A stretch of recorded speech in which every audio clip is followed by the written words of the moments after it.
بسم اللہ الرحمن الرحیم۔ السلام علیکم۔ اللہم صلی علی سیدنا و مولانا محمد وبارک وسلم صلی علیہ۔ ماہ شعبان کی 15ویں شب کی فضیلت۔ ارشاد فرمایا، یا رسول اللہ صلی اللہ علیہ وآلہ وسلم نے کہ اے عائشہ، تم جانتی ہو اس رات کو کیا ہوتا ہے؟ عرض کیا، یا رسول اللہ صلی اللہ علیہ وآلہ وسلم بتائیں، اس میں کیا ہوتا ہے؟ آپ صلی اللہ علیہ وآلہ وسلم نے فرمایا، اس رات میں یہ ہوتا ہے کہ آدم علیہ السلام کی اولاد میں سے جو شخص اس سال پیدا ہوگا اور جو شخص اس سال میں مرے گا، اس کا مرنا اور پیدا ہونا لکھا جاتا ہے، اور جو فرشتے ان کاموں پر مقرر ہیں ان کو اطلاع دی جاتی ہے، اور جتنا جتنا رزق مخلوق کو اس برس میں ملے گا سب لکھا جاتا ہے۔ اور اس 15ویں رات اللہ تعالیٰ سورج ڈوبتے ہی اس دنیا کے آسمان پر تشریف لاتے ہیں اور ارشاد فرماتے ہیں کہ کوئی نیک بندہ ایسا ہے جو ہم سے بخشش مانگے تو ہم اس کو بخش دیں، کوئی رزق مانگے تو ہم اس کو رزق دیں، کوئی مصیبت کا مارا دعا کرے تو اس کی مصیبت دور کرے۔ اسی طرح صبح ہونے تک ارشاد فرماتے ہیں، بس بندوں کو چاہیے کہ اس رات میں خوب عبادت کرے اور اپنے گناہوں کی معافی مانگے اور 15ویں تاریخ کو روزہ رکھے، اور اللہ تعالیٰ اس رات میں اپنی مہربانی سے بے شمار بندوں کو بخشتا ہے، مگر کافر، مشرک، کینہ رکھنے والے کو اور قاتل کو نہیں بخشتا۔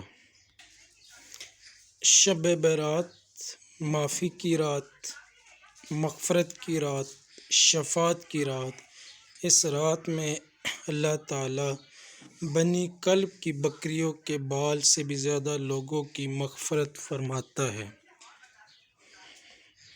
دعائے شب برات۔ یا رسول اللہ، ہم گناہ گار سیاہ کار آپ کے وسیلے سے دعا مانگتے ہیں کہ اللہ تعالیٰ ہمارے گناہوں کو بخش دے۔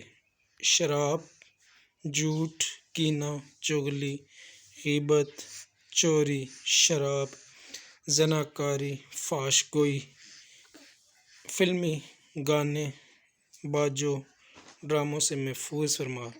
ہمارے رشتہ داروں، عزیز و اقارب، دوست احباب کو بھی محفوظ فرما۔ ہمارے پیر و مرشد اور علماء اہل سنت کی عمر میں برکت فرما۔ ہر شے و فتنہ سے، حاسدین کے حد سے اور شریروں کے شرارت سے بچا، اور مسلک کے اعلیٰ حضرات کے پرچار کرنے کی زیادہ سے زیادہ توفیق دے۔ شب برات کا خاص عمل، صرف 15 منٹ میں جھولیاں بھریں۔ شب برات کو جو بھی یہ عمل کرے گا اللہ تعالیٰ اس کی جھولیاں بھر دیں گے، من کی مرادیں پوری کرے گا، ہر تنگی، مشکل اور پریشانی میں آسانی پیدا کر دے گا، بیماریوں، بلاؤ آفتوں سے محفوظ کرے گا۔